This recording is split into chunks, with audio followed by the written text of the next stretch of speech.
Hi! Welcome back to my channel! So, yan na nga guys. Ipakita ko sa inyo yung aking mga color, Gymno, and Astro. So, yan. Kasi ngayon, nagbabalik na naman sila at usong-uso ngayon.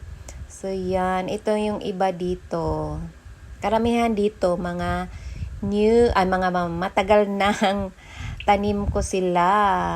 So, yan. Ayan yung aking mga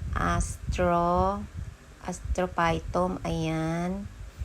So, ito yung bago, guys. Meron akong V-line. Ayan. Dati ko pa itong gustong bilhin. Ito nakabili ako. Bago yan.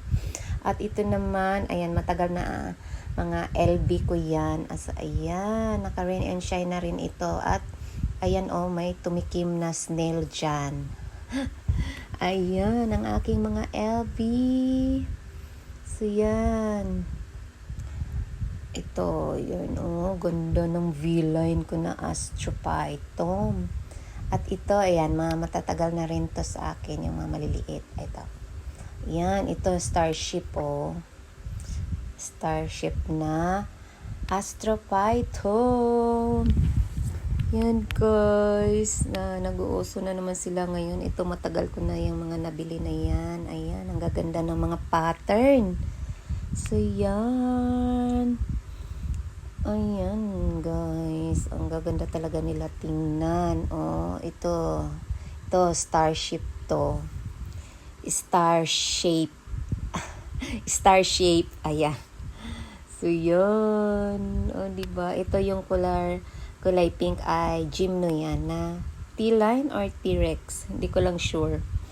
So, yan, guys.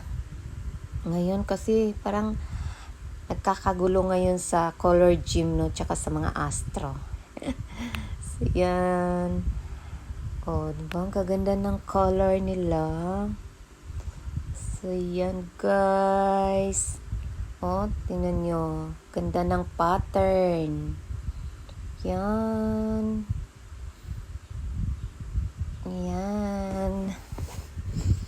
Hindi pa. Ito matagal na to sa akin. Lumaki na yan sila. Dati maliliit pa lang yan. Yan. Yung dalawa doong ayun yung columnar, yan. Bago lang yun.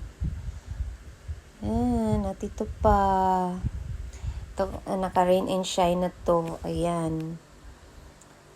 Yan. Diba ang ganda ng color?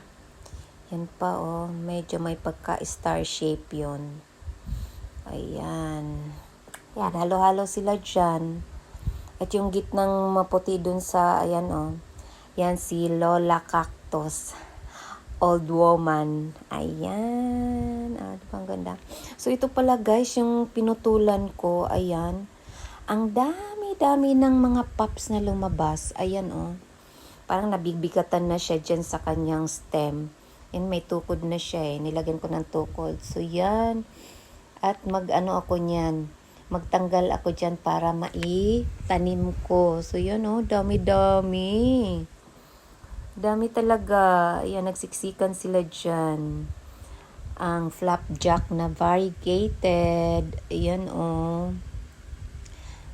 Yan. May sumisingit na makulit na pusa doon. Nakuting. So, yan. So, ito guys, yung aking Euphorbia Richii. Ayan, nagdadahon siya. Ayan, naputol nga yan Ayan, kaya tinubuan na siya doon, So, ito, madalang lang siyang makitang may dahon. So, yan, si Richii Euphorbia. So, yan lang guys. Thank you sa panonood at sa ulitin. At mag-subscribe na rin kayo sa aking channel. Bye! Meron pa pala. Hindi pa pala tapos. So, ito naman pala. Ito yung aking Euphorbia. Hindi ko lang alam kung anong ID nito guys. Ayan At ayan pang white. Ito, alam ko ito si Euphorbia trigona. Ayan. Yung green. Dati maliit pa lang to. Siguro 2 years na to. 2 years na. Maliit lang talaga siya. Pumitas lang ako sa may plant kasi yung kapatid ko. Ayan. At ito naman yung trigona na robra. Ayun. Ang ganda. di ba? Ayan, may tukod kasi nung humangin ng malakas. Ayan.